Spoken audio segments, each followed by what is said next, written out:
Hello everybody, and welcome to the Kind Tree Autism Rocks Halloween extravaganza. This year, as socially distant needs are met, we will still be having our awesome scary ghost story time. I'm going to be reading stories from a couple books that are well known. I brought them from Camp Mwah to entertain us all. So I'm going to go ahead and read them.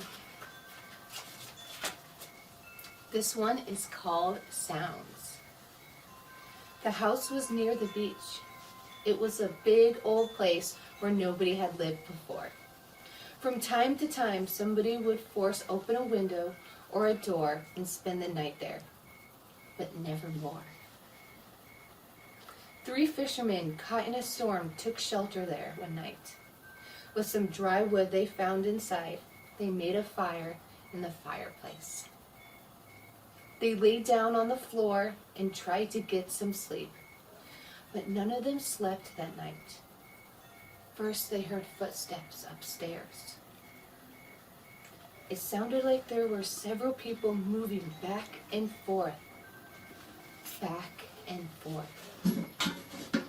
When one of the fishermen called, "Who's up there?" the footsteps stopped. Then they heard a woman scream. The scream turned into a groan and died away. Blood began to drip from the ceiling onto the room where the fishermen huddled. Drip, drip, drip. A small red pool formed on the floor and soaked into the wood below their feet. The door upstairs crushed shut. And again the woman screamed, "Not me!" she cried. It sounded as if she was running, her high heels tapping wildly down the hall. "I'll get you!" a man shouted, as the floor shook as he chased her. Then silence. There wasn't a sound until the men who had shouted began to laugh. Long peals of horrible laughter filled the house. It went on and on until the fishermen thought they would go mad. When finally it stopped, the fishermen heard something coming down the stairs, dragging something heavy. It bumped on each step. They heard the dragging. From the hall, down the stairs to the front door, the door opened, then slammed shut. Again, silence. Suddenly, a flash of lightning filled the house, and with a green blaze of light, the ghostly face stared at the fishermen from the hallway. When it came the crash of thunder, they terrified them. The fishermen ran outside the house, into the storm once more. And no one ever went to the house again. Okay, that's the first story.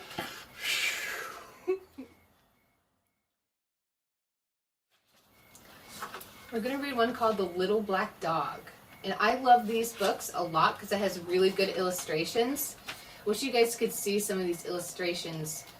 Sometimes I stare at them and I can see as if they move and make noise, just from the detail of the artwork. This one's called A Little Black Dog. Billy Mansfield said the little black dog followed him everywhere he went. But he was the only one who saw it. So people thought that he was kind of crazy. To drive the dog away, Billy always hollered and hooted at it and threw rocks at it. but the dog always came back. The first time Billy saw the dog was the day he fought Silas Burton. Billy's family have been in fields for years with the Burton's family. And when Billy saw Silas riding towards him, he went for his gun as Burton went for his. But Billy fired first and hit Burton in the back, knocking him down from his horse. Burton's horse ran off, and his gun fell where he could not reach it. He lay there groaning, pleading with Billy, "Please do not kill me." But Billy killed him anyways. Burton's little black dog was with him, and he shot him too. The dog kept licking, even as he was dying, his owner's face. Began to bark and snarl as the dog closed his eyes, even though Billy killed him too. There wasn't much law enforcement around those days, so Billy wasn't arrested. There was no trial. No one was charged with murder. But all that night he heard Burton's dead dog outside his cabin, scratching on the door, barking to be let in. "I'm imagining it," he thought. "I shot that dog. I know it's dead." But the next morning, Billy saw the dog. It was waiting for him outside. From then on, there was not a day that went by he didn't see it. There wasn't a night where he didn't hear the scratching at his door or the barking to be let in. From then on, Billy was always finding black dog hairs in his sofa, on his floor, in his bed, even in his food. And the house and the yard stank of dog. That's what Billy said. Whenever somebody told him there was no dog to see, he said, "Maybe you don't see it. But I do. And I know I'm not crazier than you." Things went on like this for many years. Then one morning, in the middle of winter, the neighbors didn't see any smoke coming from Billy's chimney. When they went over to check, Billy was there. A day or so later, they found his body lying in the snow in the field behind his cabin. Billy had plenty of enemies. And first it seemed like somebody might have killed him, as he had killed others before. But there was no marks on his body. There weren't any footsteps around his body. The doctor said Billy probably died from old age, but there was something odd about his death. When the neighbors found Billy, there were black dog hairs on his clothes. There were even a few on his face. It smelled like dog had been out there, yet none had seen a dog anywhere. Okay, everybody, the next story, clinkety clink clink. An old lady got sick and died. She had no family and no close friends. So the neighborhood got a grave digger to dig her grave for her, and they had a coffin made. And they placed her in the living room, and as the tradition was, they washed her body and dressed her in the best clothes that they could find, and put her in her coffin. When she died, her eyes were wide open, staring at everything and seeing nothing.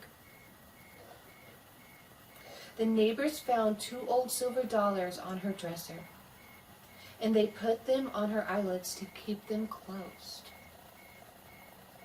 They lit candles and sat up with her so she would not be so lonely on the first night that she was dead. The next morning, the preacher came and said the prayer for her, and everybody went home. Later, the gravedigger arrived to take her to the cemetery and to bury her. He stared at those silver dollars on her eyes and picked them up. How shiny, how smooth they are, how thick and heavy. They're beautiful, he thought. Just beautiful. He looked at the dead woman with her eyes wide open. He felt she was staring at him, watching him hold her coins. It gave him a creepy feeling. He put the coins back on those eyes to keep them closed. Before he knew it, his hands had reached out once again and grabbed those coins and stuck them in his pocket. Then he grabbed a hammer and quickly nailed shut the lid of the coffin. "Now you ain't seeing nothing anymore," he said. Then he took her out to the cemetery and buried her as fast as he could. When the grave digger got home, he put the 2 silver dollars in a tin box and shook it. The coins made a tearful rattling noise. But the grave digger wasn't feeling tearful. He couldn't forget that look of the woman's eyes wide open. When it got dark, the storm came and the wind started blowing. It blew all around the house. It came through the cracks around the windows, under the door, and down the chimney. Bazoo was the sound of the wind. Bazoo was the sound of the wind. The fire flared and crackled and flickered. The gravedigger threw some fresh wood on the fire, got into his bed, and pulled the blankets up to his chin. The wind kept blowing. Bazoo! It went bazoo! The fire flared and flickered and cracked. It cast an evil look and shadow on the walls. The gravedigger laid there thinking about the dead woman's eyes just staring at him, looking at everything and nothing at the same time. The wind blew stronger and louder. The fire flared and it crackled and popped and snapped. And he got more and more scared. Suddenly he heard another sound. Clinkety-clack, clinkety-clack it went. Clinkety-clack, clinkety-clack. It was the silver dollars rattling in the box. "Hey!" the gravedigger shouted. "Hey! Who's taking my money?" But all he heard was the wind blowing, bazoo, and the flames flaring, and the flickering, and the snapping, and the popping of the fire. And the coins clinkety-clink, clinkety-clink. He leaped out of bed and chained up the door. Then he hurried back, put his head just barely above the covers, and gripped his pillow tight. Clinkety-clink, clinkety-clink, he heard. Then he heard something way off in the distance. It was a voice crying. "Where's my money? Who's got my money? Who? And the wind blew, and bazoo! And the fire flared and flickered, and snippety-snap and pop went the fire. And the money went clinkety-clink, clinkety-clink. The gravedigger was really scared.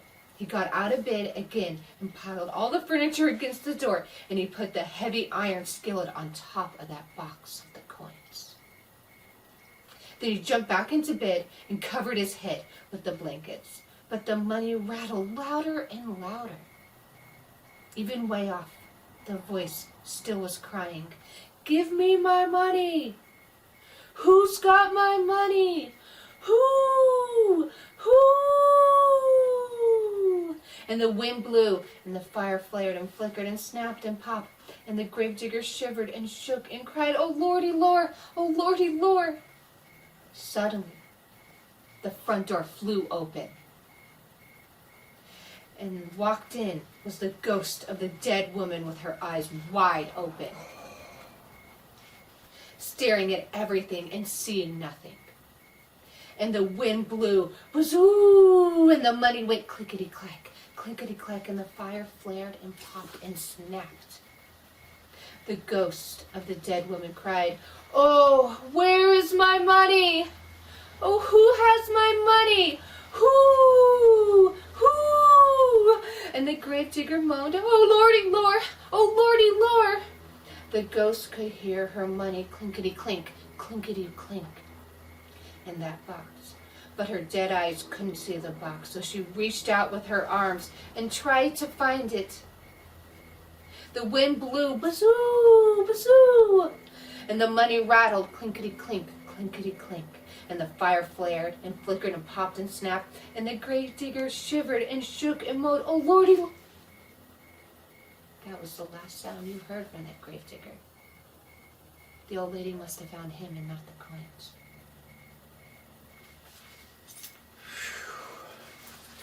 That's the end of that story.